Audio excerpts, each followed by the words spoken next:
बोलिए प्रेम से श्री सद्गुरु महाराज की जय। श्री सद्गुरु महाराज की जय। श्री सद्गुरु महाराज की जय। नमामि अमित ज्ञान रूपं कृपालं अगम बोधदाता सुबुद्धिनिधि विशालम् क्षमाशीलयति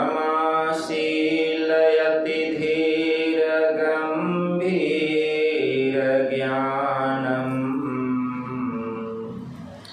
धर्म कील दृढ़धीर समधीर ध्यानम् जगत त्राणकारी अघारी उदारम् भगत प्राण रूपं दयागुणपारम् नमो सतगुरुं ज्ञानदाता सुस्वामी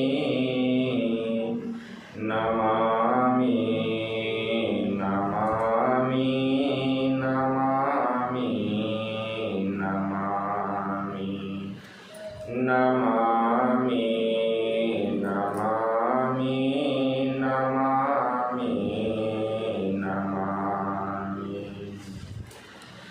महाराज सद्गुरु है राजन को राजा है जिनकी कृपा से सरे सर्व काजा भने में ही सोई परम गुरु नमामि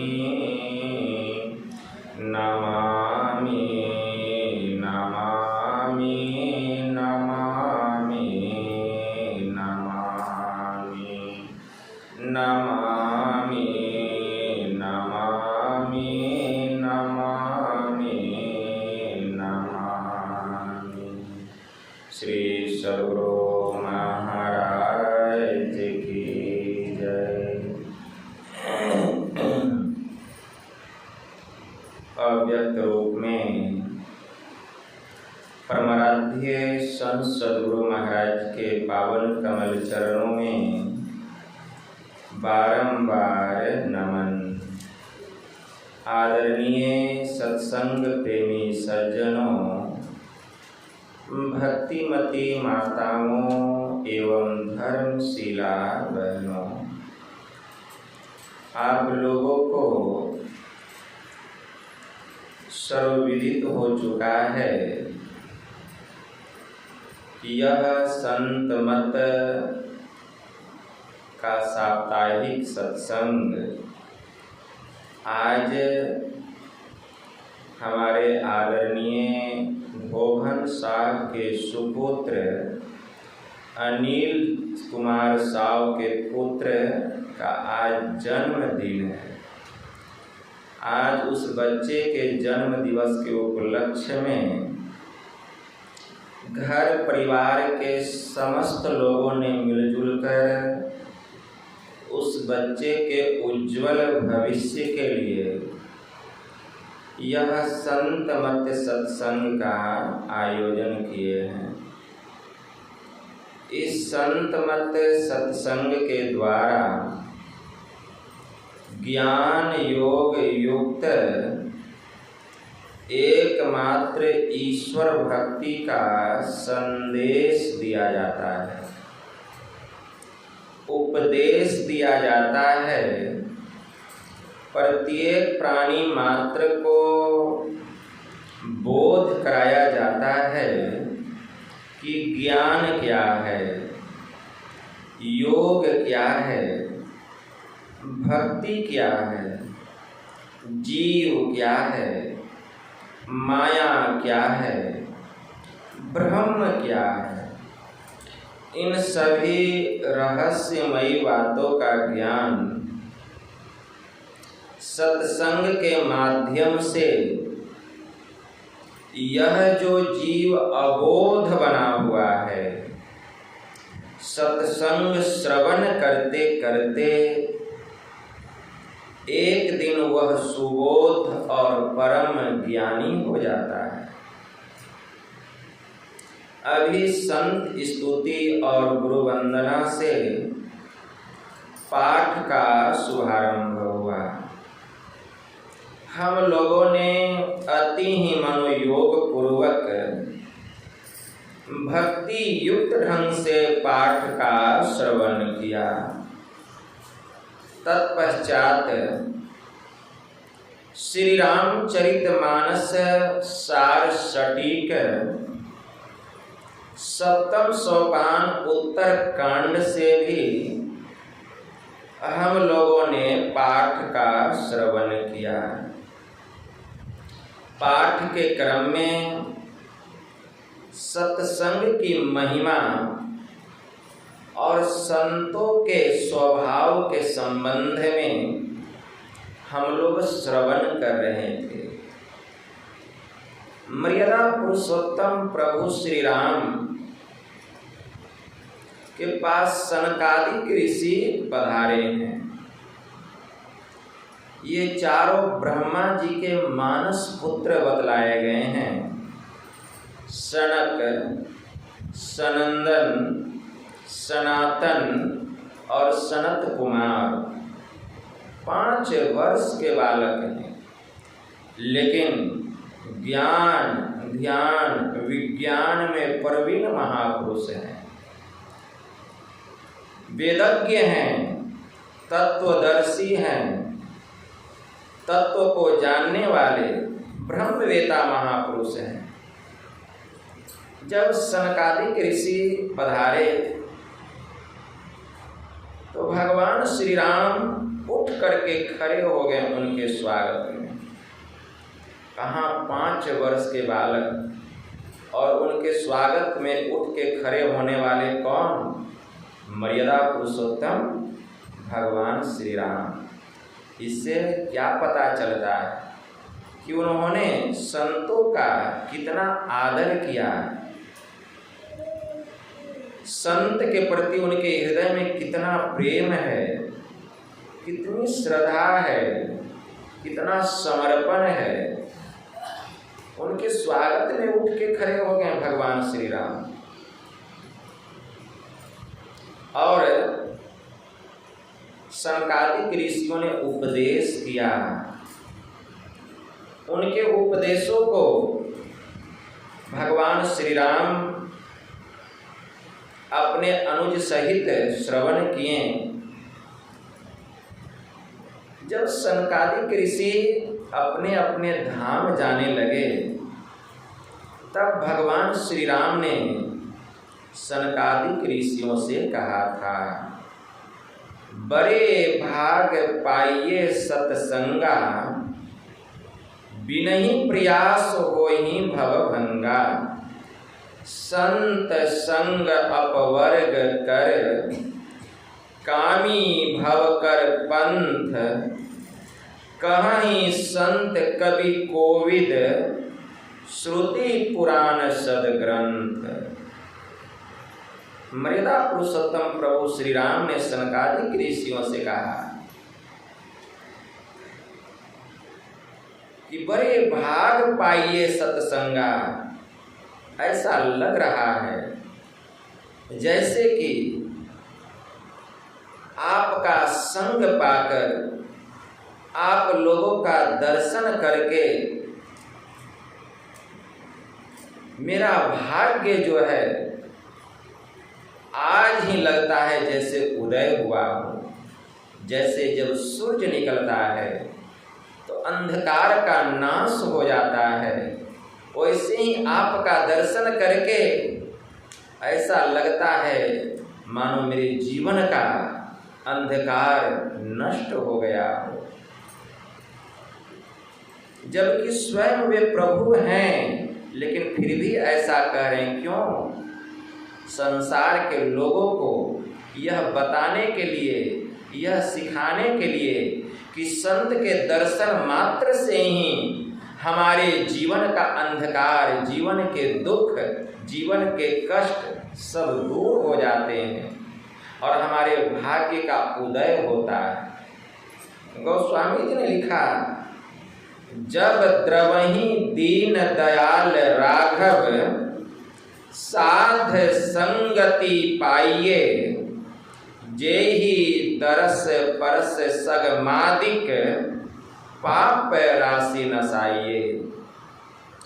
जब परमपिता परमात्मा हम जीवात्माओं पर विशेष दया करते हैं, तब संतों की संगति मिलती है, तब संतों का संग मिलता है, जिनके दर्शन मात्र से पापों का मूल नष्ट हो जाता है।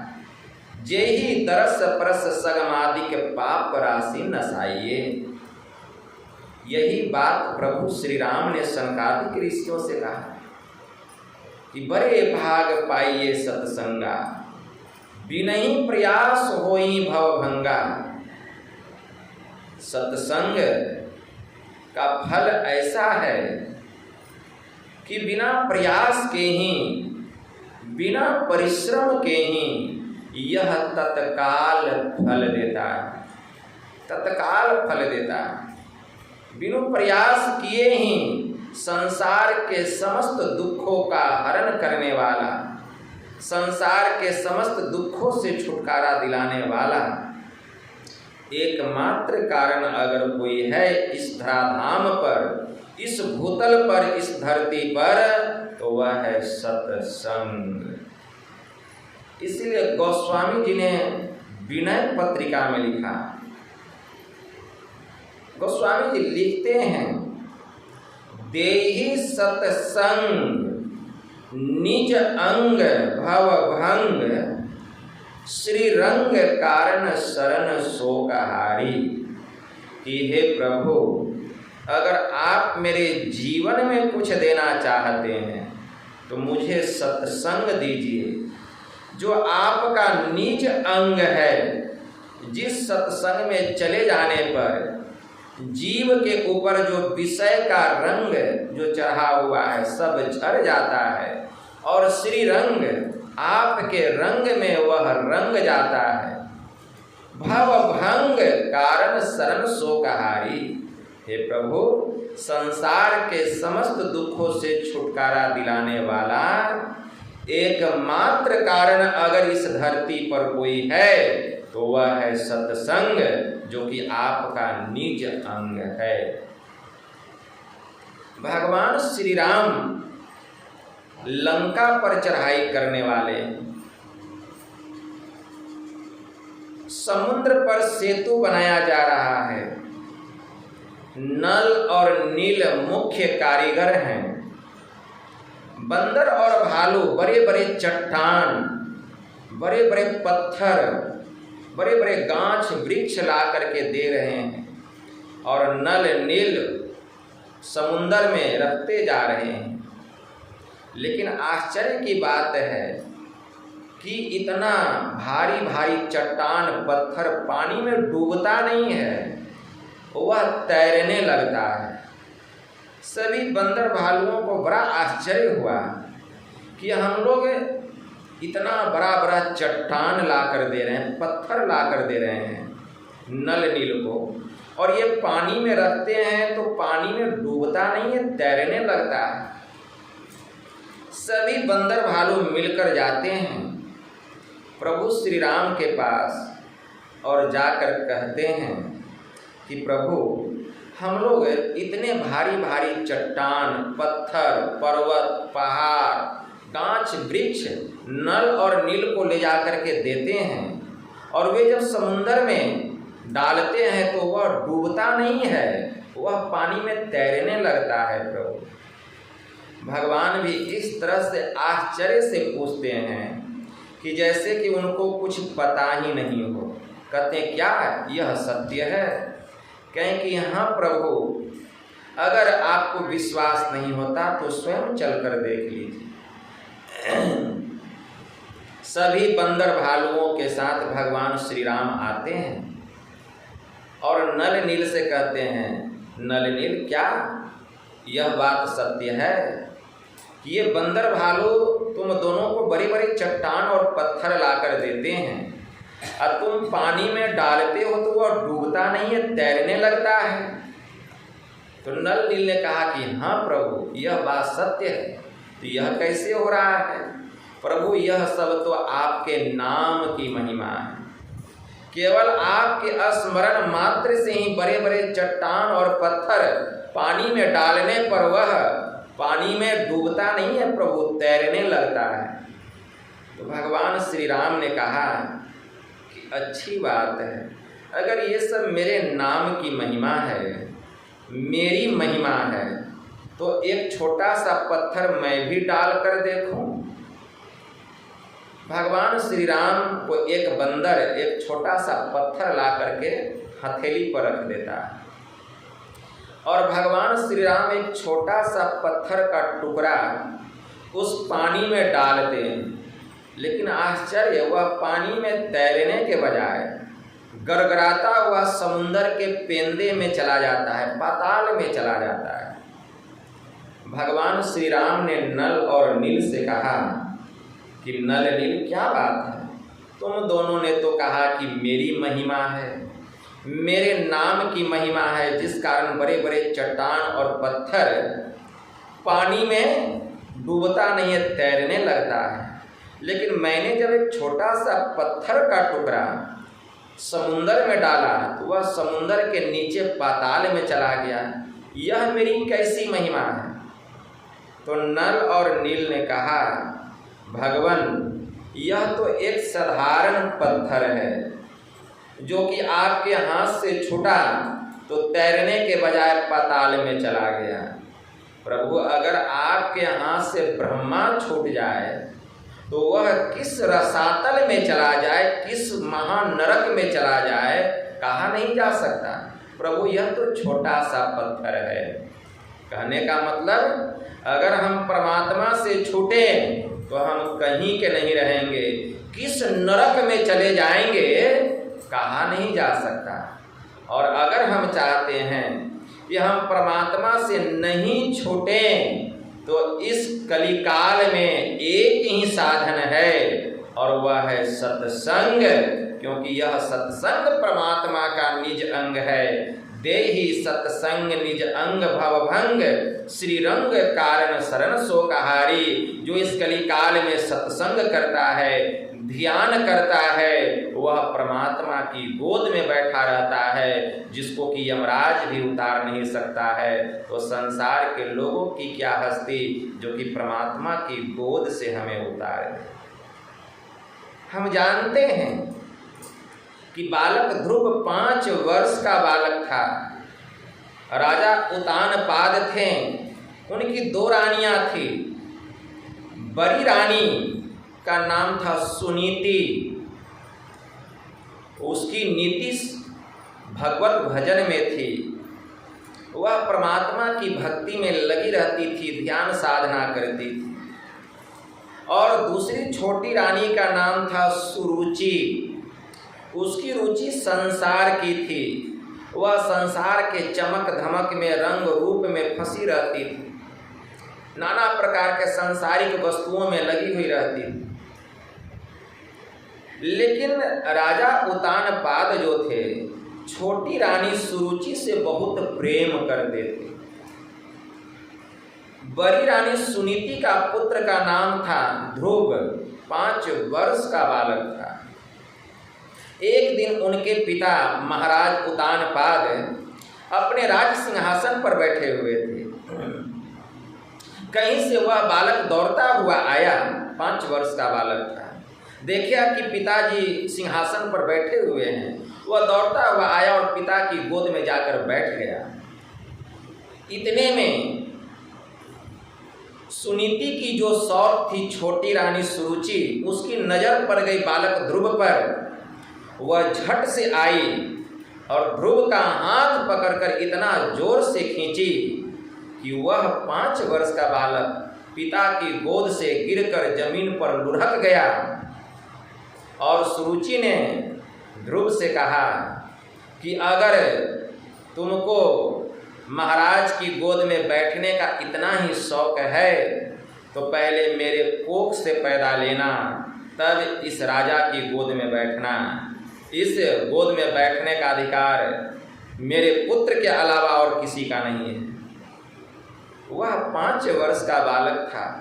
वह रोने लग गया और रोते हुए अपनी माँ के पास गया। माँ से कहा, माँ ऐसी ऐसी बात है। माँ जानती थी, सुनी थी कि महाराज उत्तानपाद छोटी रानी से बहुत प्रेम करते हैं। वह कहती है, बेटा यह तो नश्वर पिता है, नासवान है। बेटा एक दिन इनका शरीर छूटेगा। तू इस पिता की गोद में बैठने के लिए क्यों चाहता है? अगर बैठना ही है तो उस परम पिता परमात्मा की गोद में जाकर बैठ।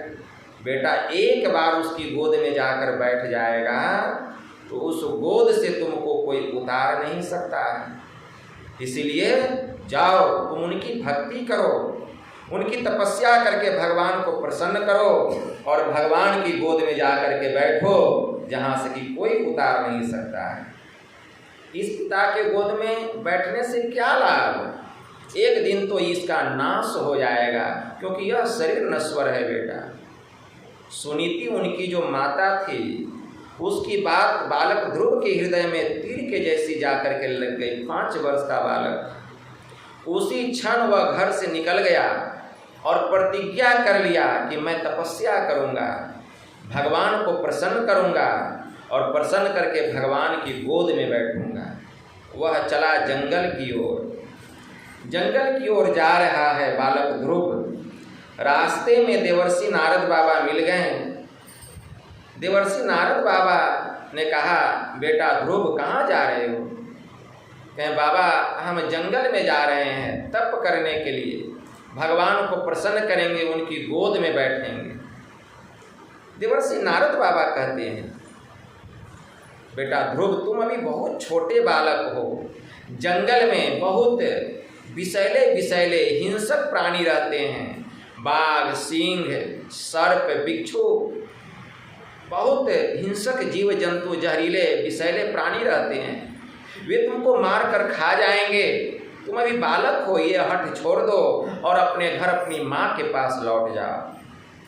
बालक ध्रुव कहता है कि देवर्षि नारद बाबा, जब हम माँ के गर्भ में 9 से 10 महीना थे तो जिस माँ के पेट में इतने कीड़े मकोड़े काटते थे, उस माँ के गर्भ में भोजन की व्यवस्था, पानी की व्यवस्था, हवा की व्यवस्था, नाना प्रकार के जहरीले कीटनाशक कीटाणुओं से सुरक्षा किसने किया? उसी परमात्मा ने किया। जब हम माँ के गर्भ में थे तो वहाँ वे परमात्मा जब हमारी रक्षा कर सकते हैं, तो जिस जंगल में मैं तप करने के लिए जा रहा हूँ और जिस परमात्मा की मैं भक्ति करूँगा, ध्यान करूँगा, क्या वे परमात्मा हमें इस हिंसक जीव जंतु से रक्षा नहीं करेंगे? मैं अवश्य तपस्या करूँगा, मैं भगवान को प्रसन्न करके भगवान की गोद में बैठूँगा। देवर्षि नारद बाबा समझ गए कि बालक बहुत दृढ़ है, बहुत ईश्वर विश्वासी है। वह बालक चल दिया। देवर्षि नारद बाबा कहते हैं कि बेटा ध्रुव, जंगल तो जा रहे हो तप करने, लेकिन तुम तप कैसे करोगे? क्योंकि भक्ति करने के लिए जुक्ति चाहिए। तुम जुक्ति जानते हो कि हम भगवान की भक्ति कैसे करेंगे? क्योंकि बिना जुक्ति का भक्ति नहीं होता है। परम पूज्य साई स्वामी जी महाराज कहने की कृपा किए कि सत्संग बिना सोचो मानव, जग में वह ज्ञान कहाँ होगा। जिस ज्ञान की छाया में जाकर अपना कल्याण महा होगा।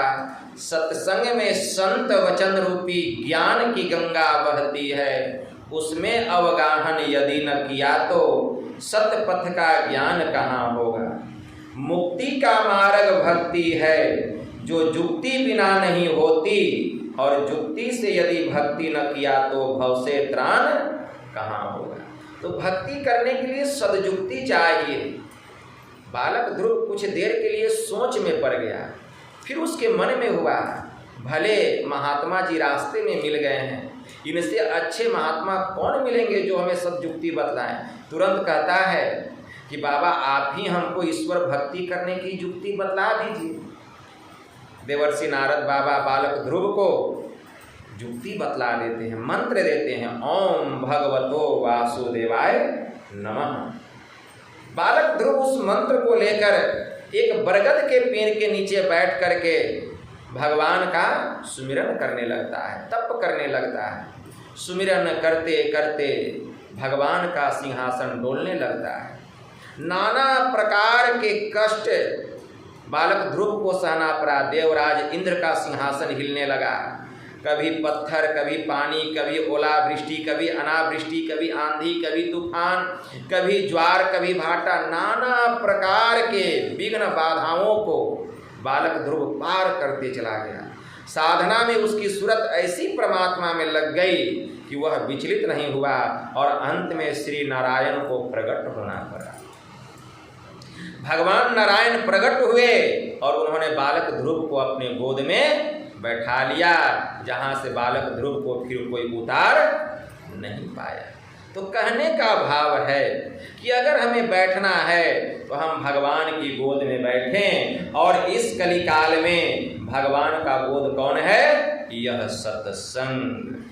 इसीलिए भगवान श्री राम ने कहा बड़े भाग पाइये सत्संगा, अब बिनहि प्रयास होहि भव भंगा। कि बड़े भाग्य से हम लोगों को यह सत्संग मिला है, और यह सत्संग बिना परिश्रम के ही संसार के समस्त दुखों से छुटकारा दिलाने वाला है। भगवान श्री राम आगे कहते हैं सनकादिक ऋषियों से, संत संग अपवर्ग कर कामी भव कर पंथ, कहीं संत कवि कोविद श्रुति पुराण सदग्रंथ। कि संतों का संग करना यह अपवर्ग का मार्ग है, यह मोक्ष का मार्ग है, यह कल्याण का मार्ग है, यह शांति का मार्ग है। और कामी पुरुषों का संग करना यह संसार का मार्ग है। कहीं संत कवि कोविद श्रुति पुराण सदग्रंथ, सभी संतों ने, सभी पंडितों ने, सभी कवियों ने, सभी सदग्रंथों ने, सभी वेद पुराणों ने ऐसा कहा है कि संत संग अपवर्ग कर, कि संतों का संग करना मोक्ष का मार्ग है। अगर हम मोक्ष के मार्ग में प्रवेश करना चाहते हैं, अगर हम प्रभु के धाम में जाना चाहते हैं, अगर हम ईश्वर को प्राप्त करना चाहते हैं, तो हमें संतों की संगति करनी पड़ेगी, तब अपवर्ग की प्राप्ति होगी। अपवर्ग, अ का अर्थ होता है नहीं, अपवर्ग का मतलब होता है प, फ, ब, भ और म, जहाँ ये पांचों वर्णमाला नहीं हो, उस स्थान का नाम है अपवर्ग। प अर्थात जहाँ किसी भी प्रकार का पाप पुण्य नहीं हो, उस स्थान का नाम है अपवर्ग। फ जहाँ जाने पर किसी प्रकार की फलाशा नहीं हो, किसी प्रकार की चाहना नहीं हो, किसी प्रकार की इच्छा नहीं हो, उस स्थान का नाम है अपवर्ग। ब जहाँ जाने पर जीव के ऊपर किसी प्रकार का बंधन नहीं हो, उस स्थान का नाम है अपवर्ग। भ जहाँ जाने पर किसी प्रकार का भय नहीं हो, डर नहीं हो, उस स्थान का नाम है अपवर्ग। म जहाँ जाने पर मौत नहीं होती हो, उस स्थान का नाम है अपवर्ग। वह है परमात्मा का परम धाम। अगर उस सत्य नाम को, उस परम धाम को, उस मोक्ष को पाना चाहते हैं, तो हमें संतों की संगति करनी पड़ेगी। और कोई दूसरा साधन नहीं है इस संसार में सत्संगति के अलावा, सत्संग के अलावा। इसलिए भगवान श्री राम ने कहा, संत संग अपवर्ग कर, अकामी भव कर पंथ। कामी पुरुषों का संग करना, संसारी पुरुषों का संग करना, यह संसार का मार्ग है।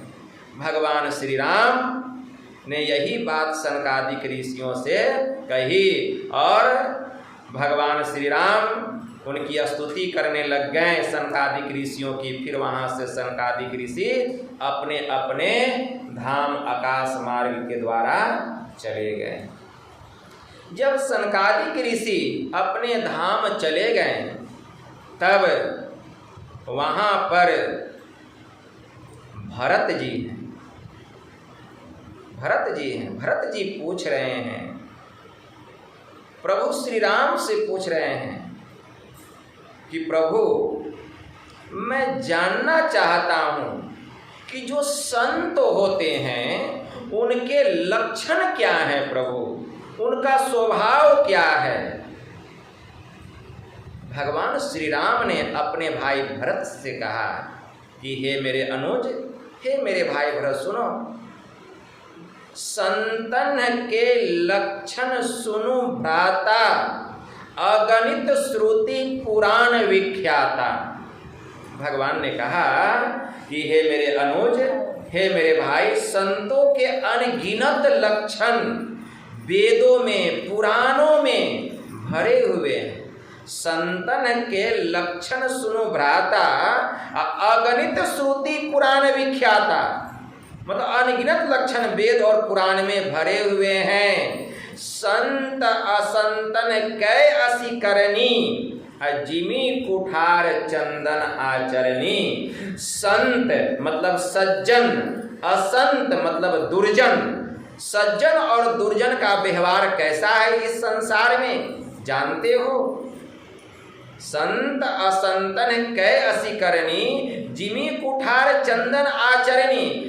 जो व्यवहार कुल्हाड़ी और चंदन का होता है, ठीक वही व्यवहार इस संसार में सज्जन और दुर्जन का है। जो व्यवहार कुल्हाड़ी और चंदन का होता है, ठीक वही करनी सज्जन और दुर्जन की है। मतलब कुल्हाड़ी चंदन को काटता है, कुल्हाड़ी चंदन को काटता है। काटई परसु मलय सुनु भाई, निज गुण दई सुगंधि वसाई।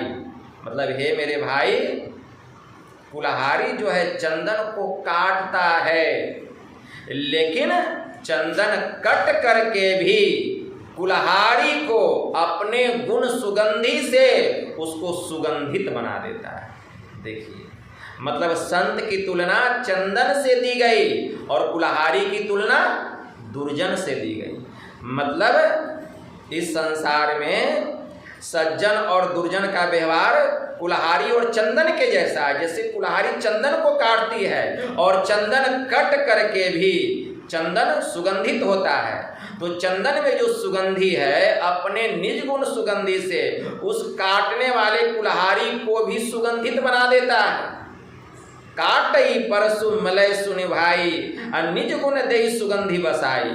उसी प्रकार इस संसार में जो दुर्जन लोग होते हैं, मतलब दुर्जन रूपी जो कुल्हाड़ी होते हैं, वे चंदन रूपी संत को कष्ट देते हैं, उनको सताते हैं, पीड़ा देते हैं। लेकिन संत जो होते हैं उनको दुखों को सहकर, उनके पीड़ाओं को सहकर, दुर्जन के द्वारा दिया गया कष्ट को सहकर, कष्ट देने वाले दुर्जन को भी क्या करते हैं, सुख ही प्रदान करते हैं। उनके साथ कभी बुरा व्यवहार नहीं करते हैं। ऐसा संतों का सहज स्वभाव होता है। भगवान श्री राम आगे कहते हैं, लेकिन संत तो उसको कोई विपत्ति नहीं देते हैं, कोई दुख नहीं देते हैं।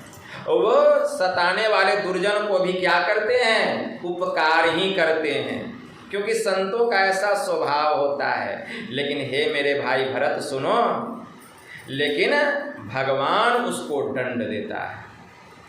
ताते सूर शीस नह चढ़त, जगत बल्लभ श्रीखंड अनल डाही अपीटत घनहि अपरसु बदन यह दंड।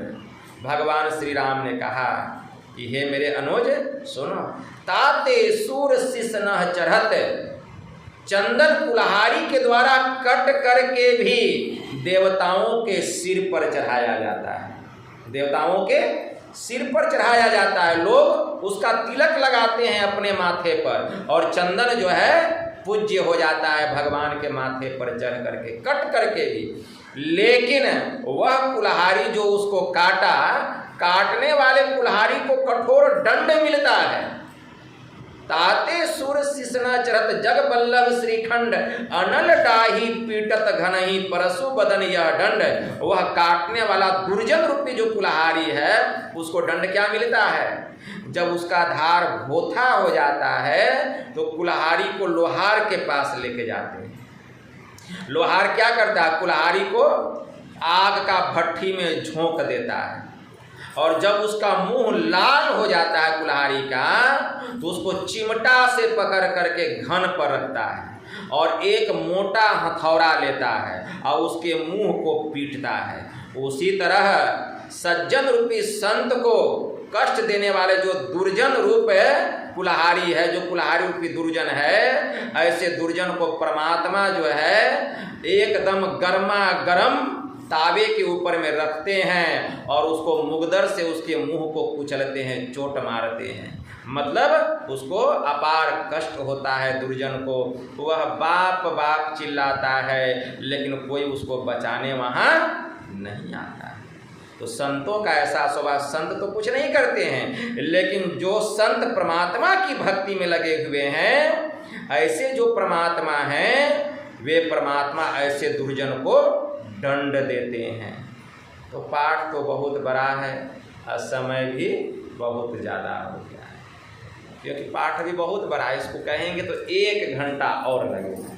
यही थोड़ा सा हम आप लोगों की सेवा में कहें, और नहीं तो कहिएगा तो हम पूरा कर देंगे, लेकिन समय लग जाएगा, ठीक है ना, क्योंकि विषय जो है लंबा है। अभी इतना विषय है, सम जम नियम नीति नहीं डोलही, अपरुष वचन कबहू नहीं बोलही, विषय अलंपट सील गुना कर, अपर दुख दुख सुख सुख देखे पर, कोमल चित्त दिन्हन पर दाया, मन करम वचन मम भगति अमाया। है ये सब लक्षण बसही जासूर, तात कहिए संत संतत हुर। इतना ही नहीं, बहुत बड़ा है। विगत काम मम नाम परायण, शांति विरति विनति मुदितायन, शीतलता सरलता मैत्री, अद्विज पद प्रीति धर्म जन यत्री। इतना ही नहीं, इतना लक्षण बताया गया है संत के बारे में। भगवान श्री राम भरत जी को बतला रहे कि संतों का स्वभाव कैसा है। भगवान श्री राम कर विषय अलंपट, वे विषय लंपट नहीं होते हैं। शील गुनाकर, वे शील और गुण के घर होते हैं। संत जो होते हैं शील और गुण के घर होते हैं, शील गुनाकर। पर दुख दुख और सुख सुख देखे पर, संत जो होते हैं पराये के दुख को देखकर दुखी हो जाते हैं, और दुर्जन जो है दूसरे को दुख देखेगा तो लगेगा उसको गड़ा हुआ खजाना मिल गया, बड़ा खुश हो रहा है। लेकिन संत दूसरे को दुख को देख के दुखी और उसके सुख को देख करके सुखी होते हैं, ठीक है ना। ऐसे होते हैं संत, कोमल चित्त, उनका हृदय मक्खन से भी मुलायम होता है। संतों का जो हृदय होता है मक्खन से भी मुलायम। मक्खन से कोमल क्या होगा इस संसार में? लोग कहते हैं मक्खन बहुत मुलायम होता है। देखते हैं मक्खन कितना मुलायम होता है। मक्खन दूध को पेर करके मक्खन निकाला जाता है, तो मक्खन से मुलायम क्या होगा? लेकिन संत का हृदय मक्खन से भी मुलायम। गोस्वामी जी ने लिखा, संत चित नवनीत समाना, कहा कवि न पे कहीं न जाना, निज प्रताप द्रवई नवनीता, अपर दुख हेतु संत सुपुनीता। गोस्वामी जी ने कहा कि संतों का हृदय मक्खन से भी मुलायम होता है। किसी कवि ने कहा कि संत का हृदय मक्खन के जैसा होता है। निज प्रताप द्रवई नवनीता, ठीक है ना। लेकिन मक्खन जो है अपने ताप से पिघलता है। मक्खन जो है अपने ताप से पिघलता है। संत चित नवनीत समाना। किसी ने कहा कि संत का हृदय मक्खन के जैसा होता है, किसी कवि ने कह दिया, तो कवि ने तो कह दिया, लेकिन कहने की कला उसको पता नहीं है। कवियों को कहने की कला तो संतों के पास है, कवि के पास है, संतों के पास है। निज प्रताप द्रवई नवनीता। अरे मक्खन जो होता है ना, अपनी गर्मी से पिघलता है, अपने ताप से पिघलता है, लेकिन संत कभी अपने दुख से दुखी नहीं होते हैं। वे दूसरे के ताप को देखकर, दूसरे के दुख को देख करके पिघल जाते हैं। इसलिए संत जो है मक्खन से भी मुलायम होते हैं। निज प्रताप द्रवई नवनीता, अपर दुख हेतु संत सुपुनीता। इसलिए कोमल चित्त, उनका हृदय बहुत कोमल होता है। दीनहन पर दया, दीन दुखियों पर दया करना उनका सहज स्वभाव होता है। मन क्रम वचन मम भगति अमाया। अब माया रहित तो हो करके संसार में है, संसार में रह रहे हैं, घर परिवार में है, लेकिन घर परिवार से ऐसे मन को हटाकर मेरी भक्ति में तत्पर रहते हैं जैसे कि सब कुछ वे भूल गए। मन क्रम मम भगति अमाया, मतलब माया रहित होकर मन से, तन से और वचन से मेरी भक्ति में तत्पर रहते हैं, ऐसे वे संत होते हैं। भगवान श्री राम बता रहे हैं कि संतों का ऐसा स्वभाव होता है। सम दम नियम नीति नहीं डोलही, अपरुष वचन कबहू नहीं बोलही। विगत काम मम नाम परायण, वे कामनाओं के त्यागी होते हैं। शांति विरति विनति मुदिता, वे शांति, वैराग्य और विनम्रता के साक्षात वे घर होते हैं। सरलता, बहुत सीधे होते हैं। शीतलता, हृदय के बहुत शीतल होते हैं, उनका हृदय बहुत शीतल होता है। मीठी बानी बोलिए मन का आपा खोए, औरन को शीतल करे आपहु शीतल होए। उनके पास जाइएगा, आपके अंदर जितना ताप है वह बर्फ के जैसा बन जाएगा, आप भी शीतल हो जाइएगा। कैसे होते हैं? तो सरलता, शीतलता, मैत्री और मित्रता पूर्ण संबंध सबके साथ। द्विज पद प्रीति धर्म जनयत्री, और द्विजों के साथ प्रेम और धर्म को उत्पन्न करने वाले, मतलब धर्म को भी उत्पन्न करते हैं और धर्म की भी रक्षा करते हैं, ऐसे वे संत होते हैं, ऐसे वे संत होते हैं। कभी भी स्वप्न में भी वे कठोर वचन नहीं बोलते हैं, कटु वचन तो वे बोलते ही नहीं हैं। सरलता, शीतलता, मैत्री, द्विज पद प्रीति, धर्म जनयत्री, ये सब लक्षण बस ही जासूर। ये सब लक्षण जिस किसी महापुरुष में देखने में आ जाए, हे मेरे भाई, तुम उनको सदा सच्चे संत समझना, तुम उनको सदा सच्चे संत समझना। भगवान श्री राम कह रहे हैं कि ये सब लक्षण जिस किसी महापुरुष में आप देखिए, समझ जाइए कि वे सच्चे संत हैं। सम जम नियम नीति नहीं डोले, सम जम नियम में कभी नहीं डगमगाते हैं, परुष वचन कभी नहीं बोलही, और कठोर वचन तो कभी बोलते नहीं हैं। मतलब योग शास्त्र में योग का 8 अंग, यम और नियम, यम पहला अंग और नियम दूसरा अंग।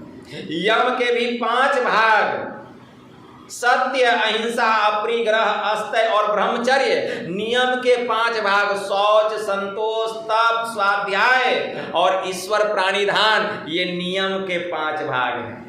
ठीक है ना, ये पांचों में वे पके हुए होते हैं। ऐसे जो संत होते हैं पांचों में पके हुए होते हैं। तो सम जम नियम नीति नहीं डोले, इसमें नहीं डगमगाते हैं। अब परुष वचन कबहू नहीं बोलही, मतलब कटु वचन कभी बोलते नहीं हैं। इतना ही नहीं, भगवान श्री राम ने कहा कि ऐसे जो संत होते हैं वे निंदा स्तुति उभय सम। ऐसे संतों की आप खूब निंदा कीजिए, खूब निंदा कीजिए, कोई प्रभाव पड़ने वाला नहीं। ऐसे जो संत होंगे, जो ऐसे संत होते हैं, उनकी खूब निंदा कीजिए, आप खूब बुराई कीजिए, लेकिन उस बुराई का उनके ऊपर कोई प्रभाव नहीं पड़ने वाला है। लेकिन बुराई करने वाले के ऊपर प्रभाव जरूर पड़ जाएगा, वे सीधे नरक में जाएंगे। कहाँ जाएंगे? ऐसे संतों की जो बुराई करेंगे कहाँ जाएंगे? वे सीधे नरक में। लेकिन जिनकी बुराई करेंगे उनके ऊपर कोई प्रभाव पड़ने वाला नहीं। निंदा स्तुति, उनकी खूब प्रशंसा कीजिए, उस प्रशंसा का भी उनके ऊपर कोई प्रभाव पड़ने वाला नहीं। ये नहीं कि आप प्रशंसा करेंगे तो फूल जाएंगे, आपके प्रशंसा से गर्वित हो जाएंगे, आपकी खूब चापलूसी करेंगे, बैठिए, आपको खूब मान सम्मान आदर सत्कार करेंगे। जो संत होंगे ऐसा नहीं करेंगे। आप उनकी निंदा कीजिए चाहे उनकी प्रशंसा कीजिए, उसका कोई प्रभाव उनके ऊपर में नहीं पड़ेगा। दोनों में सम रहते हैं, दोनों को एक तुल्य मानते हैं। निंदा स्तुति उभय सम, ममता मम पद कंज।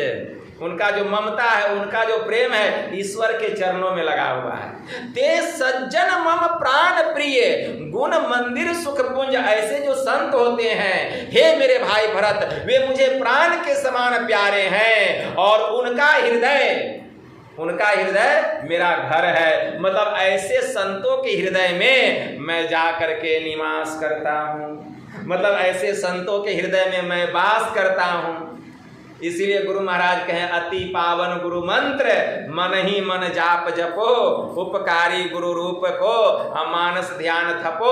देवी देव समस्त पूरन ब्रह्म परम प्रभु, गुरु में करे निवास कहत है संत सबहु। तो ऐसे संतों के हृदय में भगवान वास नहीं करेंगे तो क्या दुर्जन के हृदय में वास करेंगे?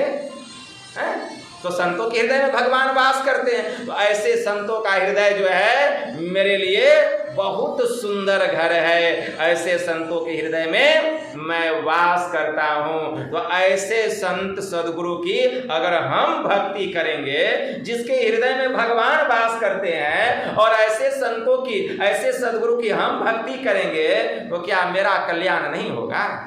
अवश्य कल्याण होगा। इसलिए इस भाव से हमें एक निष्ठ होकर इस कलयुग में एक सदगुरु की भक्ति से बढ़कर कोई दूसरी भक्ति नहीं है। पढ़िए विनय पत्रिका, राम नाम कली काम तरु, राम भगति सुरधेनु, सकल सुमंगल मूल जग, गुरुपद पंकज रेणु। इस कलिकाल में केवल राम का नाम लेना, हरे राम हरे कृष्णा राधे राधे, यह कल्प वृक्ष के समान है। राम भगति सुरधेनु, सगुण रूप में राम की भक्ति करना। अयोध्या जाइए, केदारनाथ जाइए, बद्रीनाथ जाइए, जगन्नाथपुरी जाइए, बैजनाथपुरी जाइए, ये क्या है? यह है कामधेनु गाय के समान, कामधेनु गाय के समान। लेकिन सकल सुमंगल मूल जग, गुरुपद पंकज रेणु। लेकिन इस कलिकाल में हम मानव अगर पूरा कल्याण चाहते हैं तो सकल सुमंगल मूल जग गुरुपद पंकज रेणु। अगर इस संसार में हम पूरा कल्याण चाहते हैं, मोक्ष चाहते हैं, मुक्ति चाहते हैं, दुखों से छुटकारा चाहते हैं, तो गुरुपद पंकज रेणु, तो गुरु के चरणों में प्रेम करना पड़ेगा, उनकी भक्ति करनी पड़ेगी, तभी इस कलिकाल में मेरा कल्याण होगा, अन्यथा मंगल होने वाला नहीं है। इसलिए हम गुरु की भक्ति करें। गुरु महाराज ने कहा, गुरु की भक्ति साधु की सेवा, बिनु नहीं कछहु पाई हो, याते भजो गुरु गुरु निति ही रहे चरण लवलाई हो, बिंदु चंत तव सुर प्रकाशे शब्द लहर लहराई हो, जो अति सिमटी रहे सुखमन में, ताको परे जनाई हो, मैं ही सतगुरु की बलिहारी जिन यह राह बताई हो, धन्य धन्य सतगुरु मेरे पूरे गुरु तुवे शरण आई हो। वह गुरु की शरण में रहेगा, उसका परम कल्याण होगा। यही थोड़ा सा मैं आप लोगों की सेवा में कहा, बस इतना ही कहकर गुरु महाराज के श्री चरणों में प्रेम पुष्प समर्पित करते हुए मैं अपनी वाणी को यहीं विराम देता हूँ। बोलिए प्रेम से श्री सद्गुरु महाराज की जय। और आदरणीय भोगन बाबू, उनकी धर्मपत्नी उर्मिला देवी का पोता का जन्मदिन है, उसका कुछ प्रसाद भी यहाँ चढ़ाया गया है। आप लोग थोड़ा सब्र रखिएगा, प्रसाद भी मिलेगा। आशीर्वाद देते हैं, उसका मंगल हो, भविष्य उज्जवल हो, कल्याण हो। बोलिए प्रेम से श्री सद्गुरु महाराज की जय।